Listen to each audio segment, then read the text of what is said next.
Kakinada port నుంచి విదేశాలకు బియ్యం ఎగుమతి చేయడం అంత సులువు కాదు. వ్యాపారి ఎవరైనా ఏ రాష్ట్రం వారైనా ఇక్కడున్న డి గ్యాంగ్కు అడిగినంత ఇచ్చుకోవాలి. లేదంటే బయటి వ్యాపారుల నిల్వలేవి పోర్ట్ గేటు కూడా తాకలేవు. ఇలా వైసీపీ జమానాలో డి అంటే దోపిడీ అన్నట్లు సాగింది. గత 5 ఏళ్లు రాజకీయ దండుతో కాకినాడ పోర్ట్ కొందరు ప్రైవేట్ వ్యక్తుల గుప్పెట్లోకి వెళ్లిపోయింది. అంతర్జాతీయ స్థాయిలో అక్రమాల వ్యవహారం సాగింది.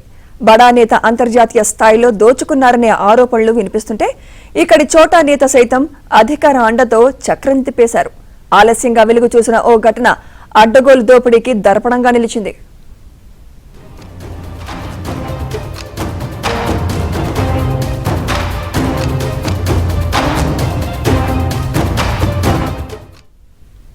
కాకినాడ పోర్టు ద్వారా పశ్చిమ ఆఫ్రికాకు బియ్యం ఎగుమతి చేసేందుకు మహారాష్ట్రలోని నాగ్పూర్ జిల్లా లడక్గంజ్ కు చెందిన శ్రీరామ్ ఫుడ్ ఇండస్ట్రీస్ యజమాని అనూప్ గోయల్ కాకినాడలో గత ఏడాది ఇబ్బందులు ఎదుర్కొన్నారు.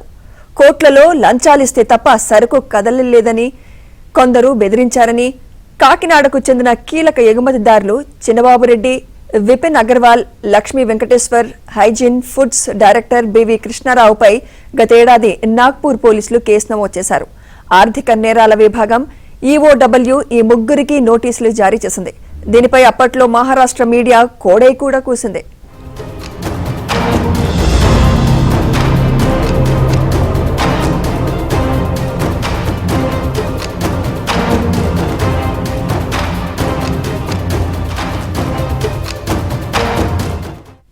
నాగ్పూర్ వ్యాపారి అనూప్ గోయల్ కు చెందిన 30,000 టన్నుల బియ్యాన్ని సెనెగల్ కు ఎగుమతి చేయడానికి కాకినాడలో ఉన్న ఎగుమతిదారుల సంఘం నిరాకరించింది. దీంతో రంగంలోకి దిగిన కొంతమంది సమస్య పరిష్కారానికి 2.49 కోట్ల రూపాయలు చిన్నబాబురెడ్డికి కప్పం చెల్లించాలని డిమాండ్ చేశారు. దీంతో అనూప్ గోయల్ 1.68 కోట్లు ఇవ్వడానికి అంగీకరించారు.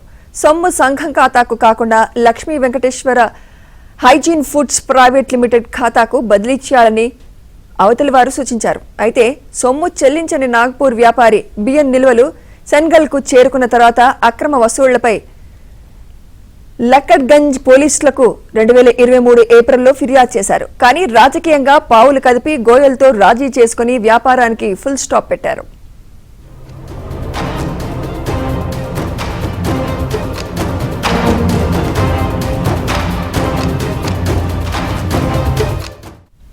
కాకినాడ సిటీ వైకాపా మాజీ ఎమ్మెల్యే ద్వారంపూడి సోదరుడు వీరభద్రారెడ్డికి ఎగుమతులు, రైస్ మిల్లులు, రొయ్యల శుద్ధి పరిశ్రమల వ్యాపారాలు ఉన్నాయి.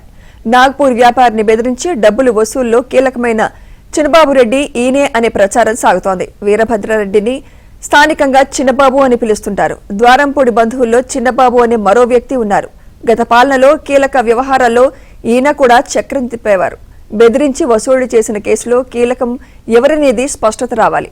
కాకినాడ పోర్టు ప్రతిష్ట జాతీయ స్థాయిలో రచ్చకెక్కిన స్థానిక పోలీసులు యంత్రాంగానికి చీమ కుట్టినట్లు కూడా లేదని విమర్శలు వినిపిస్తున్నాయి.